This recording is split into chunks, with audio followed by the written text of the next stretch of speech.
I want to talk today about how I want you to go through and do the calculations for experiment 2.2.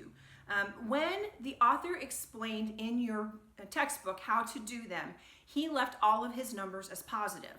Then, when you flip the page tomorrow and you read the example problem, what you're going to see is that he starts telling you that anytime you have an acceleration due to gravity, you want to make that negative because it's in the downward direction. So he doesn't have you do it in the lab, but then he does have you start doing it in the problems.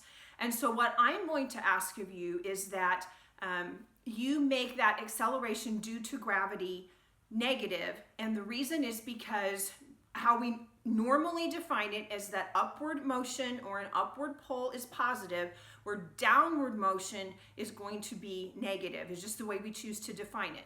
Do you have to define it that way? No, you don't. But the problem is when you start working problems where, and by the end of this chapter, we're going to talk about things that get launched up into the air and then start falling back down. And if you're not consistent as to constantly using negative numbers where they need to be used, you're going to make a mistake somewhere. So the best thing to do is just to get in the habit always of saying, all right, down is negative, and I'm always going to make it a negative number.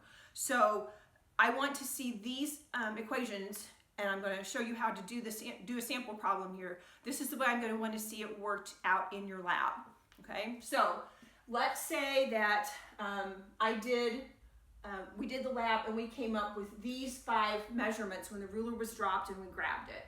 Okay, now these certainly aren't going to be your numbers. These are my numbers. Yours are going to be different, but I'm going to use these as a sample to show you what you need to do and how to work this out.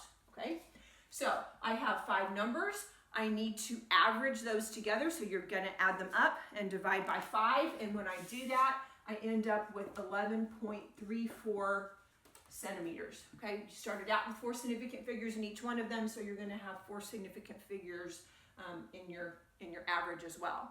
Now, you're going to use delta x equals v sub 0 t plus 1/2 at squared. Okay, so this is the equation we're going to use to calculate your reaction time. So your delta x was how far the ruler fell. But because the ruler fell downwards, we want to make that a negative number because the motion was downward. So this is going to be a negative 11.34 centimeters. Your initial velocity was 0 because the ruler started out when it wasn't moving. So v sub 0 times t is still going to be 0. So this is 0 plus 1/2. He told you that the acceleration, using units of centimeters, since that is what you measured it in, was 980 centimeters per second squared. But because this is downward, I want to make it negative. Again, we always want to make acceleration due to gravity a negative number because it's acting in the downward direction. Okay, and then I will end up with a t squared over here. So since I actually have a 0 here, this is going to be gone. And then in order to solve this, I'm going to take 11.34, I'm going to divide it by 1/2 and divide it by a negative 980. So a negative divided by negative is going to be a positive. And so this is going to give me 0.023 seconds squared equals t squared.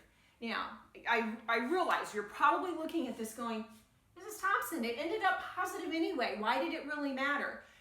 Starting in a couple of days, it really will matter that you remember to make that acceleration due to gravity negative. So I'm just asking you right now to trust me, because if you mess it up later, you're going to be in a world of hurt. So just trust me for right now and make acceleration due to gravity negative and make your downward displacement negative as well.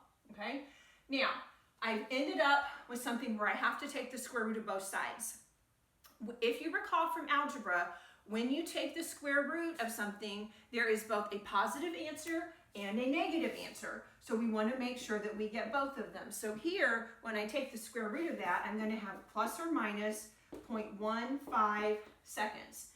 Now, with physics especially, sometimes both answers don't make any sense. You've learned in algebra that sometimes they don't make any sense. Well, here they don't make any sense either because, as we said in the first module, as far as we can tell, time doesn't go backwards. at least not in the dimensions that we live in. So since time doesn't go backwards, the negative number doesn't make any sense. So the final answer for our reaction time is 0.15 seconds positive for the reaction time. Okay, so when you write this lab up in your lab notebook, please make sure that you make your displacement negative and you make your acceleration due to gravity negative. And then make sure that when you take the square root of this, that you have both a plus or a minus here, and then tell me, okay, but this one is the final answer.